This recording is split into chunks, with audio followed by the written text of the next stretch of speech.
Good evening.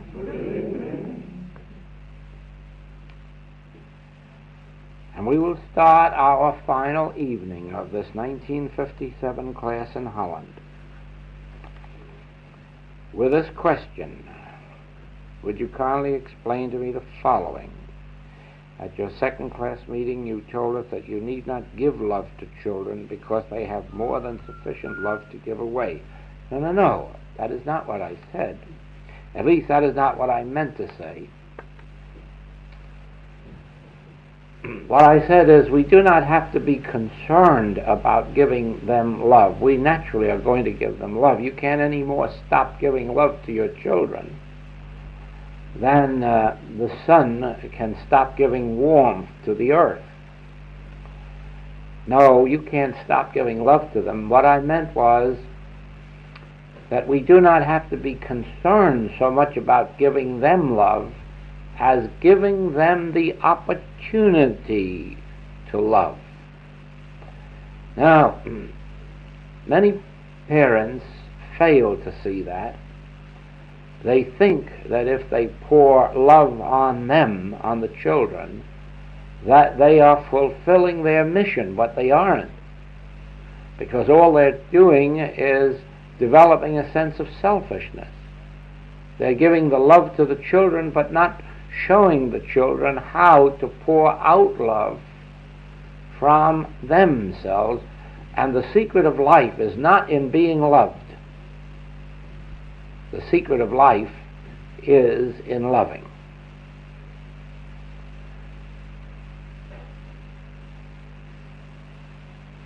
We need very little love from anybody. A little of it goes a long, long way.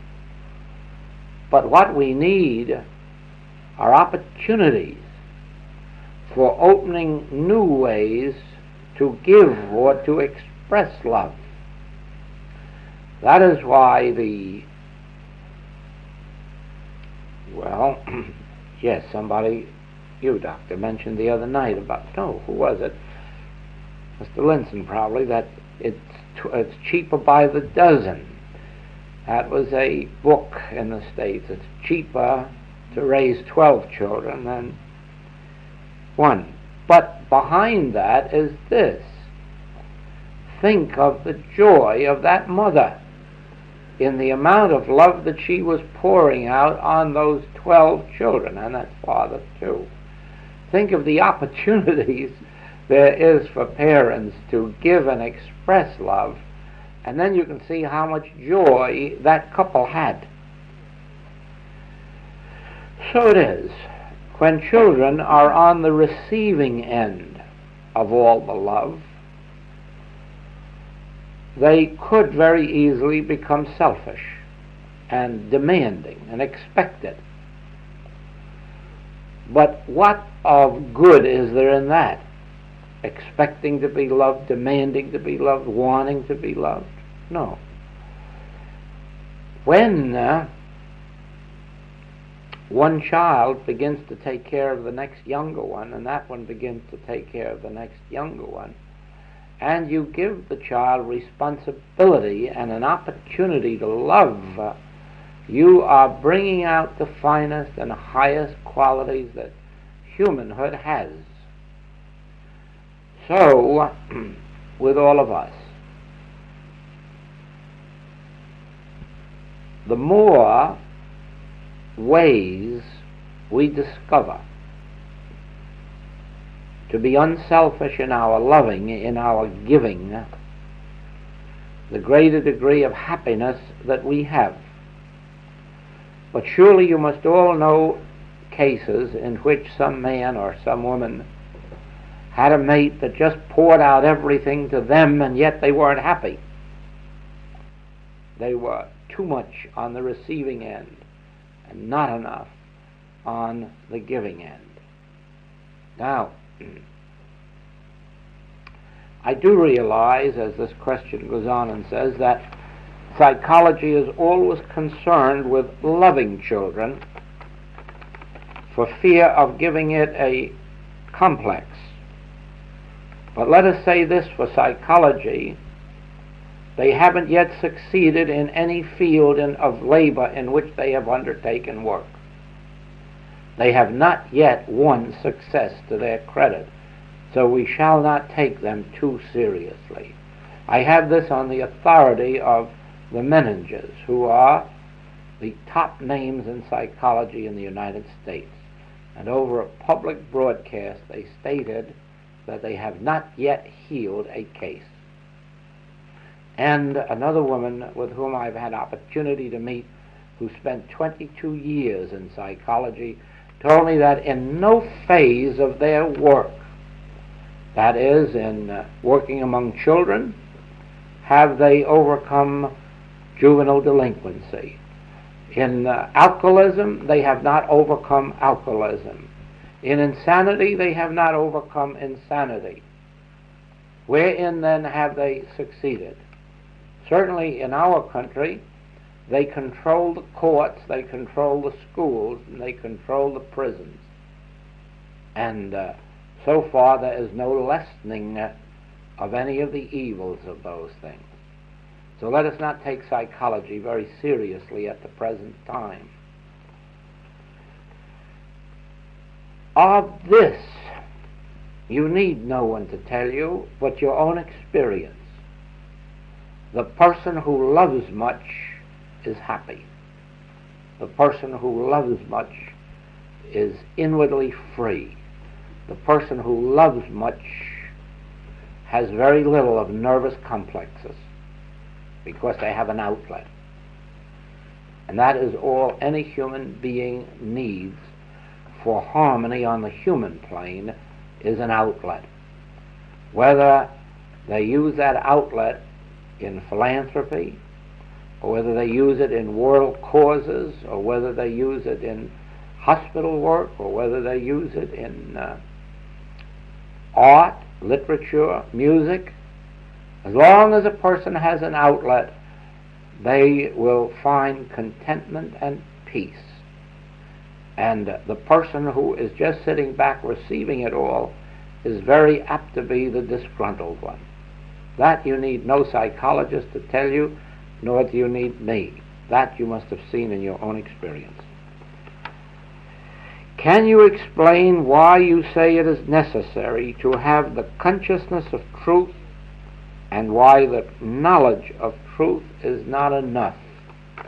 Now, I hope that every one of you understands this, because on this point hinges your entire opportunity and possibility of success.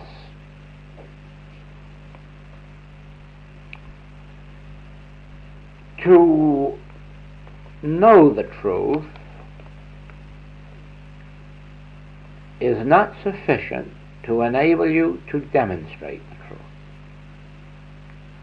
You cannot demonstrate the truth that you merely know with your mind, because if you could, then you could buy some books on truth, learn them, and go home and demonstrate. But you can't. No one can.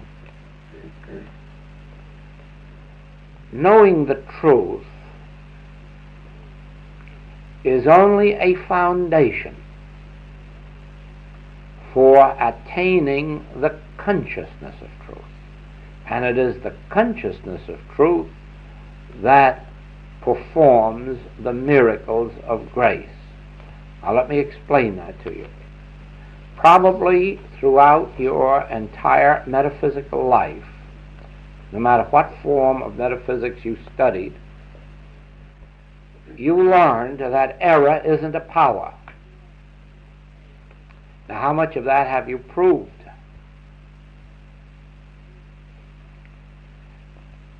You have learned that disease isn't a power. How much of that have you proved?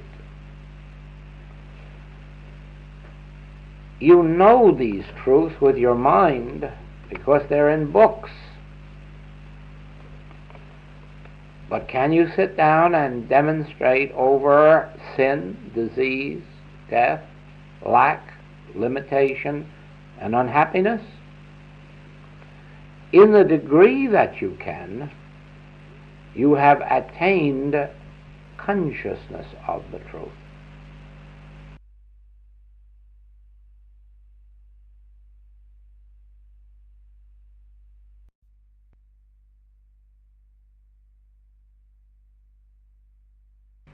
But until you do, the letter of truth is like clouds without rain, it is called.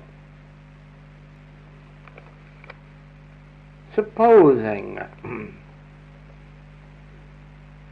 well, we have this week had at least 2 lessons on healing. But will they enable you to heal? No. No, and they are as perfect the lessons as I know how to give.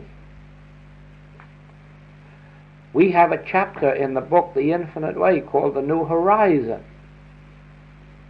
Anyone who understood that chapter, if they never read any other truth in their life, could just heal, well, they could make reputations as healers, knowing that one chapter. But does anyone? No. Why? It isn't the truth. Yes, we had an experience in a class where I told the students that that chapter was our practitioner's chapter. And it is. For one short chapter, it is the dynamite and nuclear fission all rolled into one of the infinite way. It is really the powerhouse of healing. And so one of the ladies went home and sat up all night and memorized it. At the end of the class, she came and said, but she didn't get cured of her ill. Now, certainly a person with a good memory, and we have a man now in the States who is winning a lot of money on the television and contests, he seems able to memorize a book just by reading it. But just think what he could do with the book, The Infinite Way. He could be the greatest healer in the world if learning the book, memorizing it, would make a healer. It doesn't. There's only one thing that learning truth does. It gives you a foundation with which to practice. And the practice develops the consciousness which finally does the work. Let me illustrate that.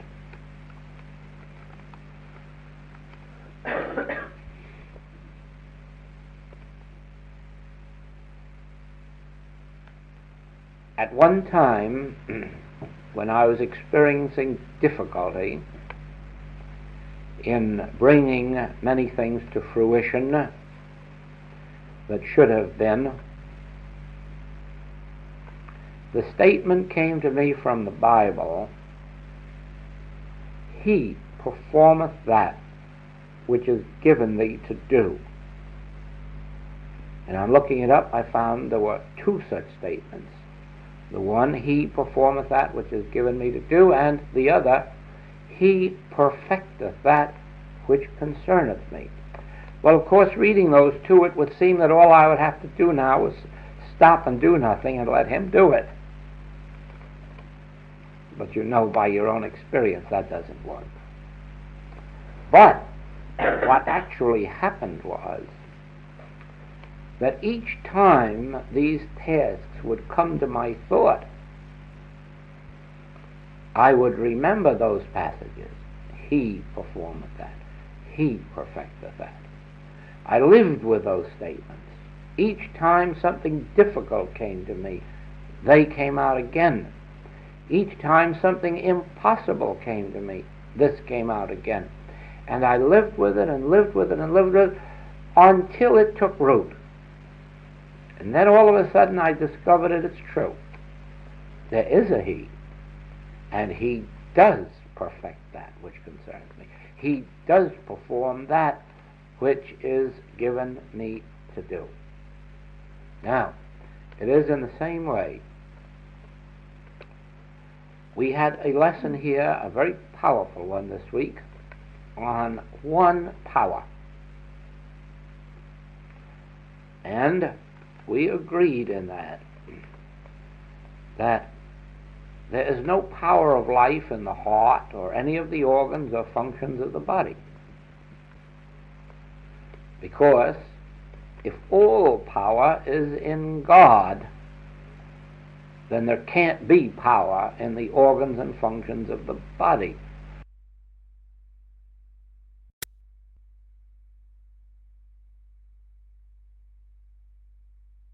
Organs or functions of the body.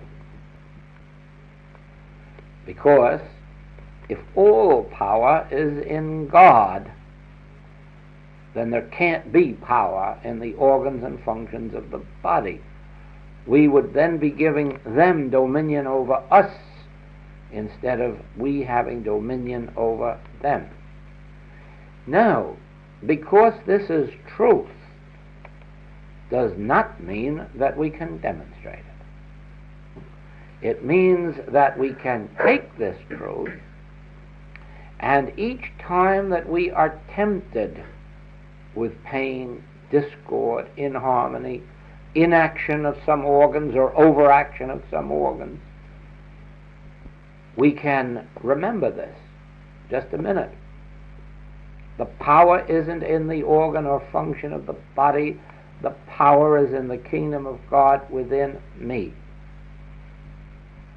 And every time the body tries to intrude itself and say that it can have a pain, or it can do something, or it can refuse to do something, we bring back to conscious remembrance, no, the power is in I. I is God. The power is in God, in the center of my being, closer than breathing, nearer than hands and feet. And we can live in that realization of one power until one beautiful day it becomes so real to us that afterward we look out and we smile. And healings very often take place with nothing but a smile. We use an illustration in our work. I don't remember whether we have used it here in some lesson or not, but just in case, I will use it now. I hold out this hand and I say to you that this hand is dead. It is not a good hand, it is not a bad hand. It is not a generous hand, and it is not a stingy hand. It is not a petting hand, and it is not a punching hand. It is just a hand. And if there is any petting, or if there is any punching, or if there is any giving, or if there is any withholding, it's I. This hand is only an instrument. And so, if I steal, there's no use of just looking at the hand and blaming it, because it had nothing to do with it except to obey me. So to all intents and purposes, I can say, this hand is dead. You can do nothing but what I direct. You are an instrument. You can't write good and you can't write bad. You can't write truth and you can't write lies. You can't give, you can't withhold, because you are only an instrument for me. Do you see that? Well, now, after you have seen that, and then you say to your heart, your lungs, your liver, your kidneys, your stomach, you say the same thing. Well, just think, you are dead meat. Dead. You can be nothing. I am the life of you. I animate you. I give you power. I give you orders. You are the instrument of my... Now, when I have said this to you, except here and there someone may catch it so clearly that from now on the body will take its rightful place. But otherwise, for the rest, You have to practice that and live with it. You have to, the hand starts to bother you, the liver bothers you, the lungs, you are the one who have to live morning, noon, and night with the letter of truth until one day it becomes so alive, so real, so true that you say, oh, why didn't I see that before? Why, certainly that is the truth. That is why in our work, in answer to this question, that we stress two parts of the work: the letter and the spirit. That means the letter and the consciousness.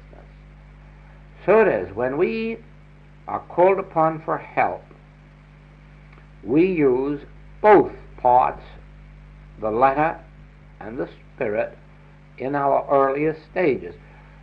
To those very much advanced, after they've seen the vision, they need to use very little of the letter, in the same way that the mathematician doesn't have to sit around with pencil and paper to figure 6 times 6 or 12 times 12, because with familiarity you know the answer before you almost have the problem. So it is with this. But in order to come into the spiritual way of life, you have to know the truth, consciously know it, specifically know it, and use it in your treatments. Then, when you have known all the truth you can know, then you sit back and say, now, Father, it's your turn. Now you speak to me. Now you put the seal on this treatment. And then comes that inner feeling from within, and the work is complete.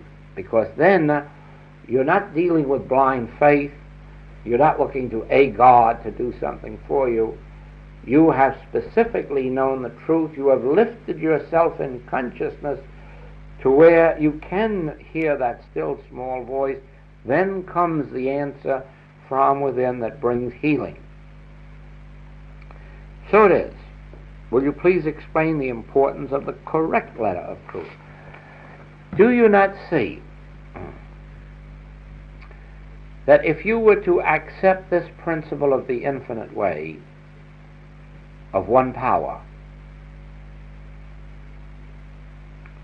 and you were to be thinking along that line today and tomorrow, and then the day after you picked up some book that said thought was power, and then you started to work from some theory that thought is power, and then maybe next week picked up some book that said, oh no, God is love, forget everything and just say God is love, pretty soon you'd have no principle.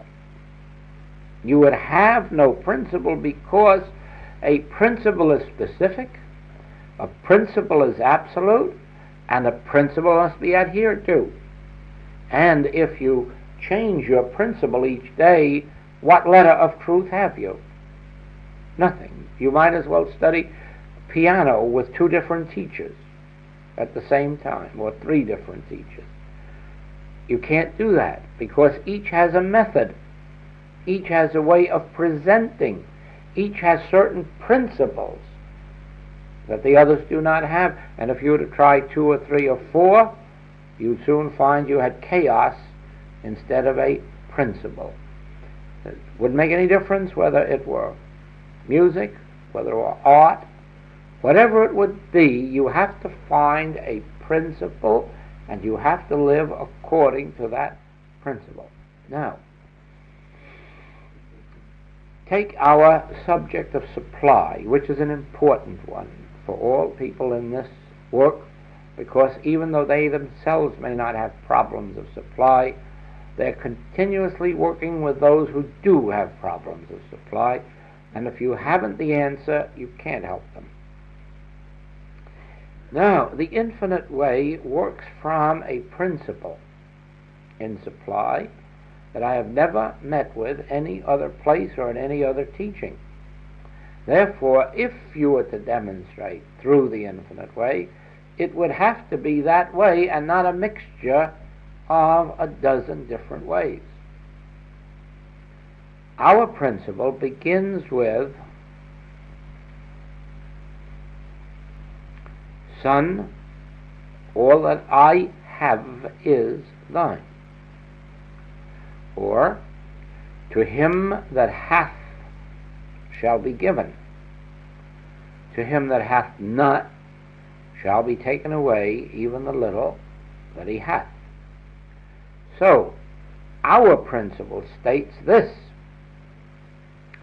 that every person on the face of the globe at this very second has infinity, has every single bit that God has.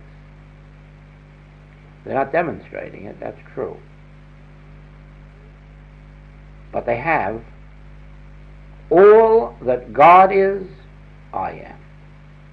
I and the Father are one.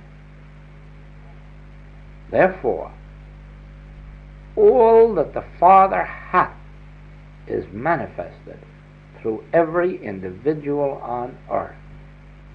Now, to demonstrate that takes a little practice. Why? Because a person at any given moment may seem to have nothing,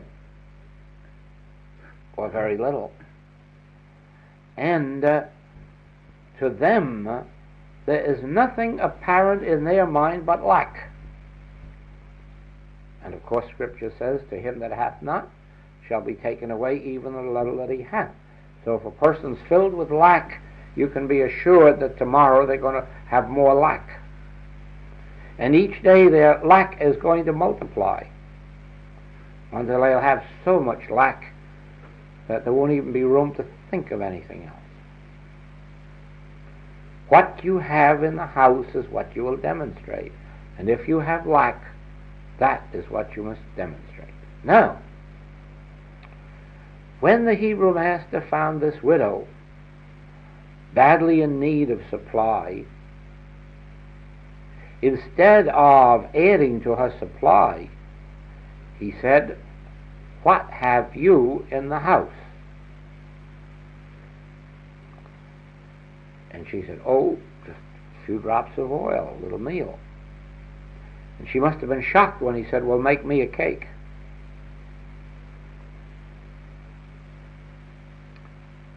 But she began to pour, and the cruse of oil never ran dry. What have you in the house? And if you say nothing, if you say little, that's the end of your story. If you say, all that the Father hath is mine, and I have a few drops of oil here, and your master says, well, begin to pour, and you obey, here is what you will find.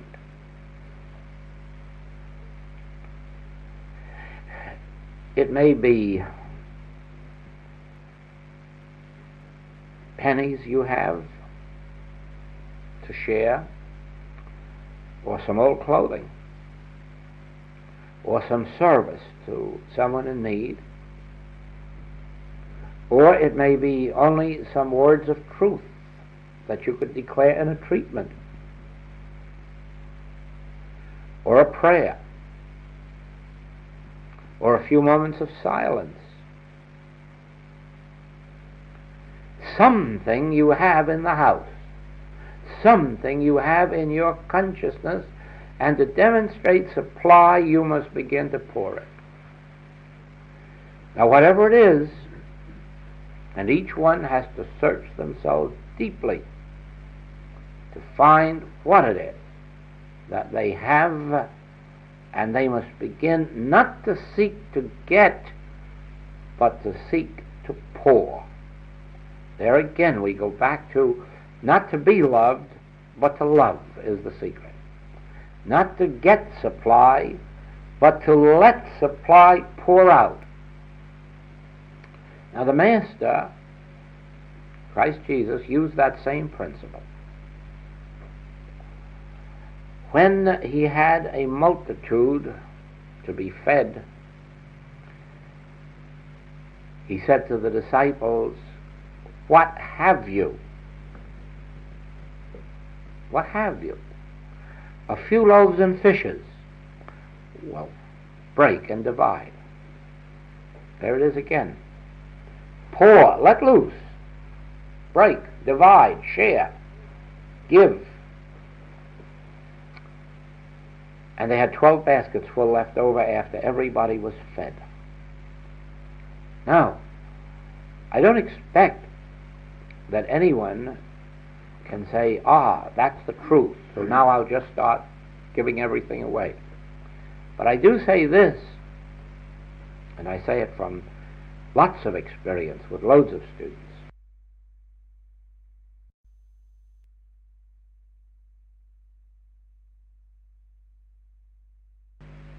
Now, I don't expect that anyone can say, that's the truth, so now I'll just start giving everything away. But I do say this, and I say it from lots of experience with loads of students, that if we accept the principle that we are not seeking to get, that we already have, that God is our universal Father, your Father and my Father, that we are children of God, and if children, heirs, and if heirs, joint heirs with Christ to all the heaven and earth. If we act from that basis and begin to express, pour, share, that it will not take too long before we will find avenues of supply opening to us. Now, the same thing is true in healing work. There isn't anybody in this room that couldn't be a healer. Not anybody. It's only a question of the determination to be one. I don't necessarily mean to go out and be a public practitioner or anything of that kind, but I mean to have the ability to heal. Anyone can develop that. You have to start with, I have at least one statement of truth. I know one statement of truth at least. All right, I'm going to sit back and practice that one statement. And then you start out, as we did this week. Well, there's only one power. I can remember that. That's one statement I learned from this class. There's only one power. That means that sin isn't a power, disease isn't a power, germs aren't power, heredity isn't power, fear isn't power, hate isn't power, jealousy isn't power.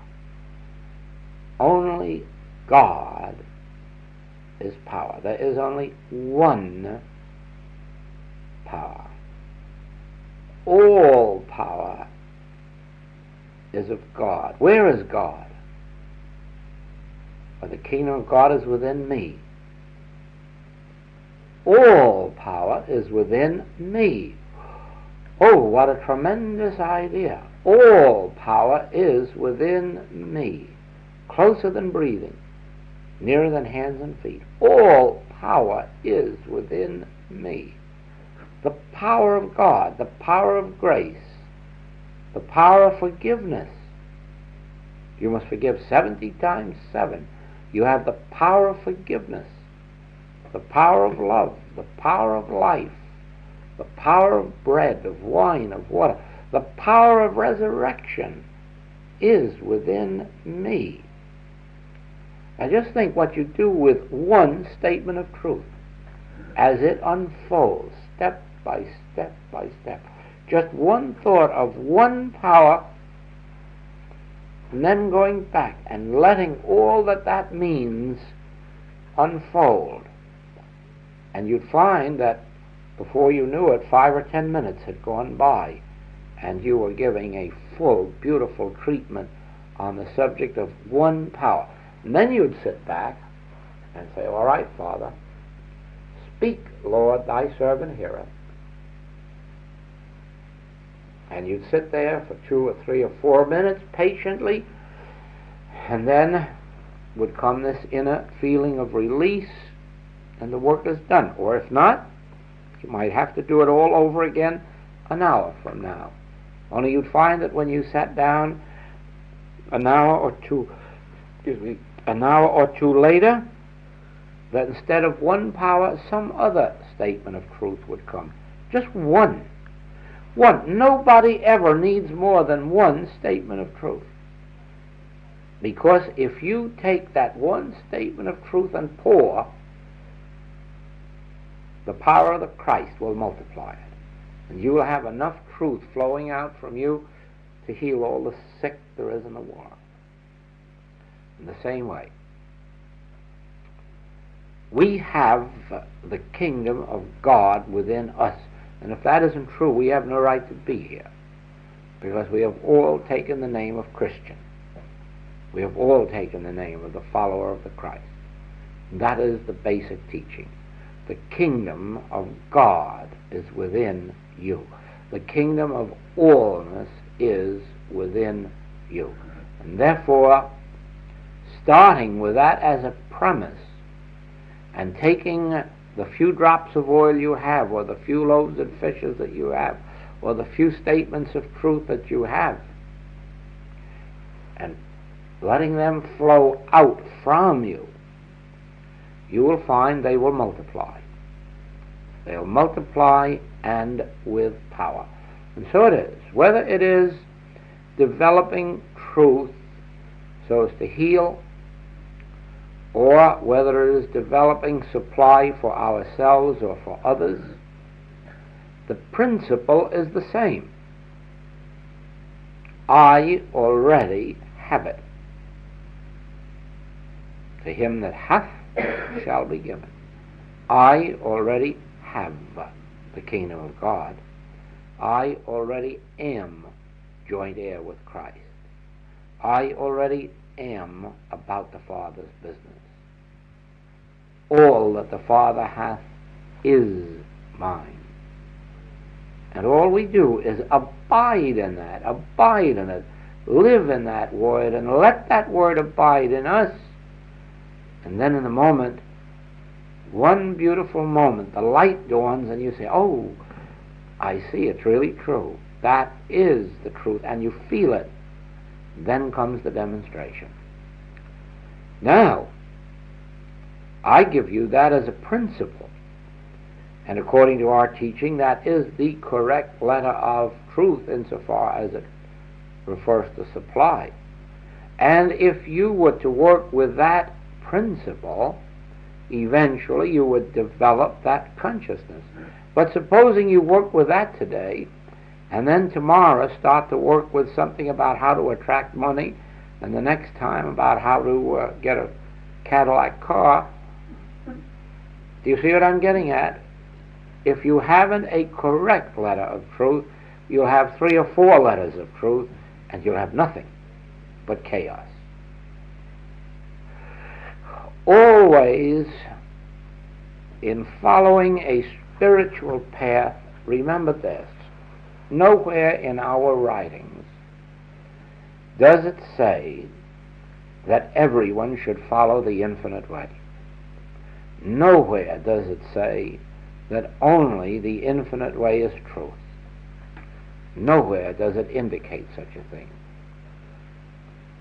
But it does say this, that for each one there is a way. And if each one were to turn within themselves and pray, they would be led to their way. They would find their teacher and their teaching, and they would receive a principle by which they could live. But it isn't possible that all the people in the world can receive or respond to just one approach to truth. To begin with, there are three levels of consciousness: material, mental, and spiritual. And there are people on the material plane of life who could never be mentally or spiritually healed. Nothing would ever heal them but medicine or plaster or surgery or electricity, because they are geared, their whole life is geared to a faith and belief in something they can see, hear, taste, touch, or smell, and they cannot get beyond that. And for those people to believe that they are going to find something on the mental or spiritual plane is often very disappointing. And usually they have to end up by going back and living with their material plane, because that has become reality. In the same way, there is a mental plane of life, and you will find that there are many, many people who can be mentally healed who cannot be spiritually healed. If they can find a practitioner who can just sit down and know the truth and pound the truth into them and give them affirmations and denials and they can get healings. And yet they often will not respond to spiritual truth. And the same thing goes in every way. There are people who at the mere touch of the Spirit are healed, and you could give them all the medicine in the world and it wouldn't benefit them, and you could give them all the affirmations and denials and it would leave them cold. So it would be useless to say that for all the people in the world the infinite way will meet their need. It won't. I always recommend in our books and in our class that students pray, and pray hard within themselves, to be led to their teacher and to their teaching. And if they are really serious about it, and not try just to follow one that their neighbor follows or one that some relative follows, but really go within and be led of the Spirit to their own teacher or their own teaching, they will find a sense of completeness on earth that is beyond imagination. But trying to follow a popular teaching, or trying to follow someone because you like them or because your relatives or friends like them, does not always work in this particular field. When the student is ready, the teacher appears. But how does a student become ready? Not by chasing either teachers or teachings, but by going within and being led. And the wonderful, mysterious ways that people are led is just something that is fantastic. It is the strangest thing in all the world how some people find their teacher and their teaching. It's just sometimes you can't believe that such coincidences could really take place as takes place in that connection.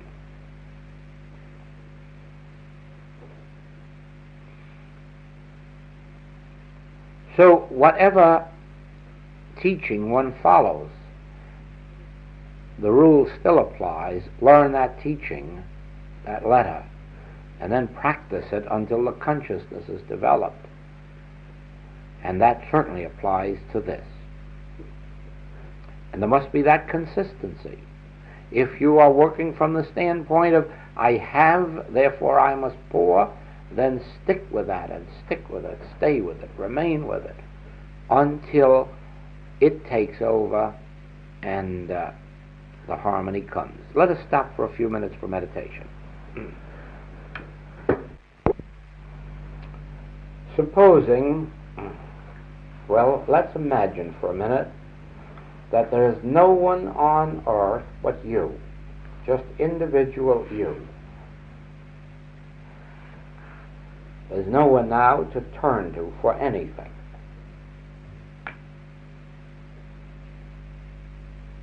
And so you are faced with problems. The problem of supply, the problem of health,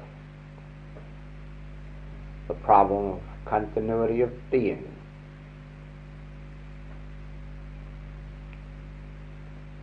Now we have no bank accounts to turn to. We have no parents and no children and no friends, no employer. Here we are alone.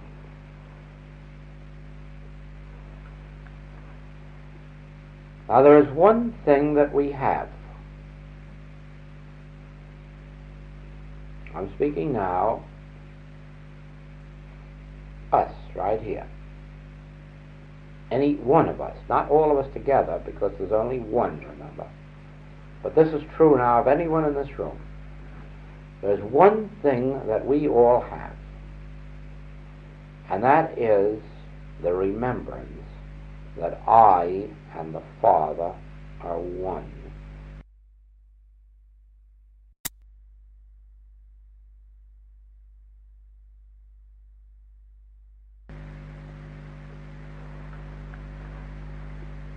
Now there is one thing that we have. I'm speaking now, us, right here. Any one of us, not all of us together, because there's only one, remember. But this is true now of anyone in this room. There's one thing that we all have, and that is the remembrance that I and the Father are one, and that all that the Father hath is mine. Now if we have that, we have the few drops of oil, we have the few loaves and fishes that will make our complete demonstration of harmony. There won't be a thing missing from us in a short time if we have that. I and my Father are one. Because in this minute now I'm no longer alone. And I'm no longer dependent on me. Right now I have lost all fear, because there's no longer just me, nor is there any longer any reliance on me. For now I have remembered I and the Father are one. I and the Father are one means that the very place whereon I stand is holy ground. I'm no longer alone. The Father is here. And that Father, just remember, is the source of supply. That Father is the source of companionship. Whether that Father is completely infinite within its own being, or whether it has to raise up an Eve for an Adam, or an Adam for an Eve, nothing is impossible to God. Where I am, God is, for I and the Father are one.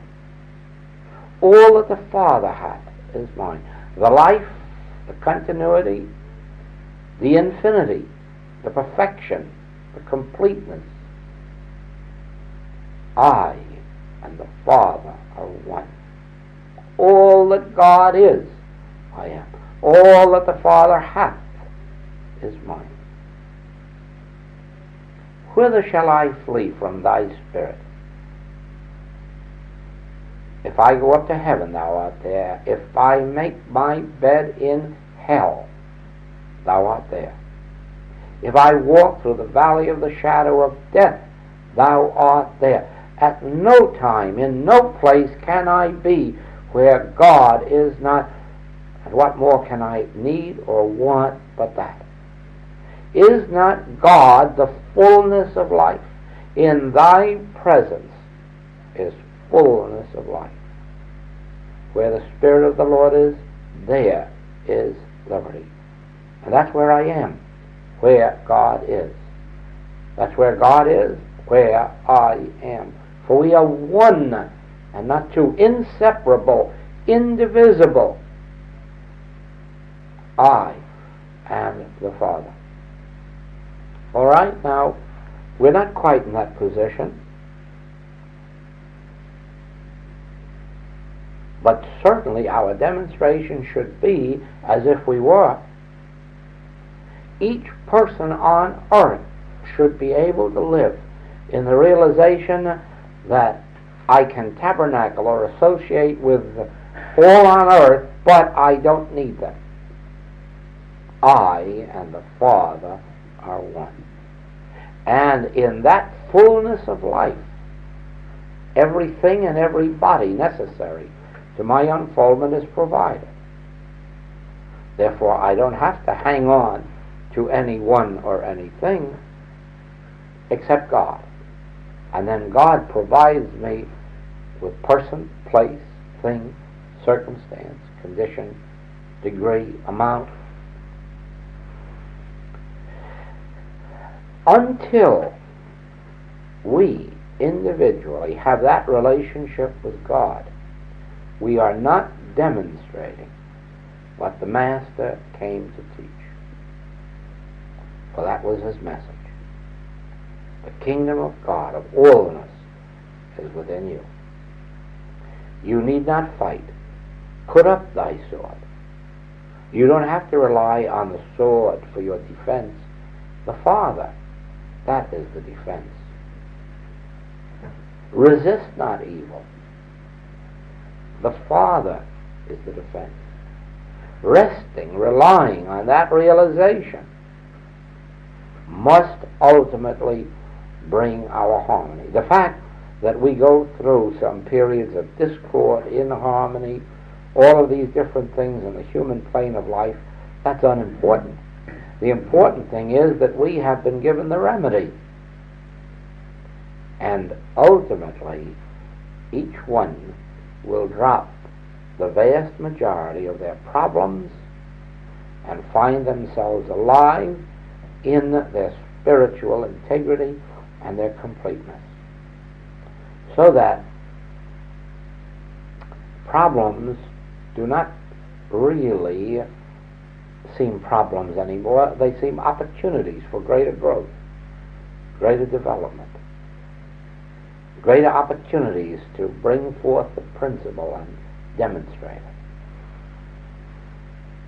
Above all things in the infinite way, we never demonstrate anything. Our entire demonstration must be the realization of God. There's your correct letter of truth again. Unless you know that we never are attempting to demonstrate money, never attempting to demonstrate transportation, never attempting to demonstrate companionship, never attempting to demonstrate good in any form. Our entire sense of demonstration is demonstrate the presence of God and find yourself in the fullness of life. Demonstrate the realization of God and find fulfillment appearing. Demonstrate the grace of God and find that we don't have to earn our living by the sweat of our brow or by taking thought or by might or by power, but that there is a Spirit carrying us through our work. And it doesn't make any difference what our work is. We'll have more skill in it, more proficiency in it, if there's a Spirit carrying us through, rather than if we were dependent on our own capacity. So it is there, you have the correct letter of truth in the infinite way is demonstrate the realization of God's presence.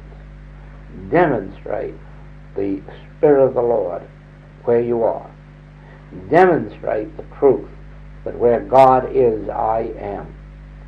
And then let all these things be added unto us. All right, let us meditate again.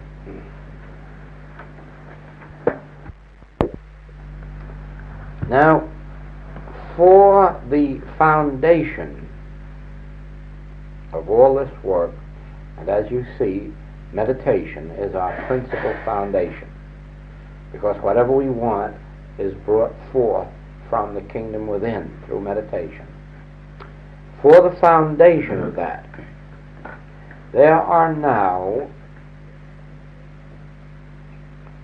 the books Practicing the Presence, Living the Infinite Way, and the new one that will be ready sometime the end of this month or beginning of next, which is The Art of Meditation. These three books cover fully the subject of meditation and these principles to help us find that inner quiet and peace that prepares the way for our principles. Then the Infinite Way itself is, of course, the textbook, and we just learned that this fall the wisdoms will be done here in Dutch by the same publisher as the Dutch Infinite Way in a separate book. Of course, those are only for the most advanced students. For rest assured, no inexperienced or unpracticed student is ever going to understand them. Even if they think they do, they're mistaken. They are the deepest thing that we have in the Infinite Way writings. And they were given originally only to the few who were far, far advanced in the work. And even today, only a few understand them. Now, with such a foundation and this ability, if one wants it, to sit and practice with the beginning of one statement, letting it follow to the others, comes the consciousness that takes over our life. Paul gave it to us in these words: I live, yet not I. Christ liveth my life.